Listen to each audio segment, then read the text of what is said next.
You would think the growing popularity of artificial intelligence would have been great news for Snowflake stock and Snowflake stock investors, given that data is the foundation of artificial intelligence, and Snowflake is a data business at its core: data analysis, data marketplace, data sharing.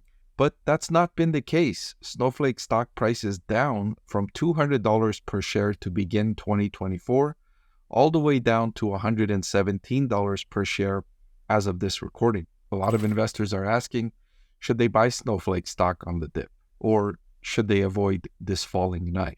Well, to help answer that question, I'm going to conduct a discounted cash flow valuation of Snowflake stock in this video to share with you what I think the intrinsic value per share of Snowflake stock is. So let's take a look and let's go through this discounted valuation together. I want to thank The Motley Fool for sponsoring this video. Visit fool.com/Parkev for the 10 best stocks to buy now. All right, so one of the numbers I'm going to need is the current market price, which I shared with you at $117 per share. So when I find the intrinsic value per share, I can compare with the market price to determine if it's under or overvalued. The next number I need is its free cash flow. Now, in the trailing 12 months, Snowflake delivered $816 million in free cash flow. I also need the company's long-term debt, which currently stands at zero, and the cash and short-term investment balance, which is $3.23 billion. The diluted share count is 334 million shares outstanding, and the market cap is $39.5 billion. Now, to forecast the growth in free cash flows, I'm going to use the Wall Street analyst estimate for Snowflake's earnings per share growth. According to Wall Street, they think Snowflake will grow its earnings per share at 10.5% on average each year over the next 5 years. Now, that's a considerable slowdown from the previous 5 years where the company increased its earnings per share at 63%. I think Wall Street is underestimating its growth potential, so I'm going to adjust upward its earnings per share growth over the next 5 years. From 10.5%, I'm adjusting it upward to 13% in my base case for the free cash flow growth over the next 5 years.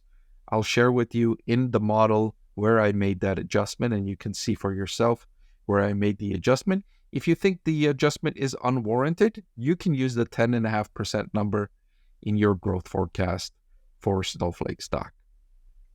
I also need the company's beta at 0.83. All right, so now that we have all the numbers that we need for the valuation, we can go ahead and jump into the calculation. I want to first draw your attention here, where I have the company's 2024 free cash flow trailing 12 month of $856 million. This is where I'm going to start my free cash flow valuation growth numbers. Now, I shared with you that I'll be using a 13% short-term growth rate, and that's for the next 5 years. I have the company's cash flows growing at 13%. The next 5 years, I have the company's growth rate slowing down to 6.5%, and then settling down to a long-run growth rate of 5%. So here is the estimated free cash flows between now and 2034, and then underneath them, I have the discounted free cash flows for each of those individual years. I need to discount the cash flow because money in the future is worth less to us than money today.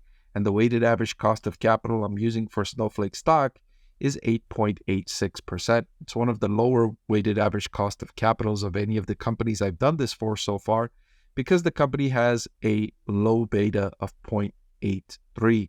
Remember, a beta of below 1 means a company is less risky than the market overall, and a beta above 1 means the company is more risky than the market overall.